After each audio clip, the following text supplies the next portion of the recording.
तुझं नाव काय आणि तू किती वर्ष झालं कोल्हापुरात राहतोय कशासाठी कोल्हापुरात काय आहे? माझं नाव जयदीप संदीप पाटील. मी आता 11वीत आहे आणि 11वी सायन्ससाठी शिक्षणासाठी बाहेर आलेलो आहे. तर आता आम्हाला कळालं आहे की जेवण बंद होणार आहे की कारण गॅस टाकी गॅसच्या तुटवड्यामुळे मेस बंद होणार आहे असं समजल्यामुळं तर आता आम्ही जेवणाचं कसं करायचं ते बाहेर आलो. आता परीक्षा चालू आहेत तर सकाळ संध्याकाळी ते जेवायचं होय सकाळ संध्याकाळी इथंच जेवायला. मेस लावले बरोबर. होय आता मेसला आता केंद्र शासनाने गॅस पुरवठा आपल्याला बंद केला आहे.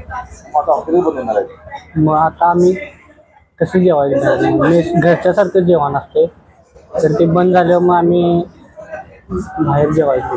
तुम्हाला पर्याय काय मला हॉटेल सगळी बंद असणार आहे. हॉटेल बंद नाश्ता घेऊन तुम्हाला पर्याय काय असणार? तर काय पर्याय नाही. आता घरला जायला पाहिजे जेवायला.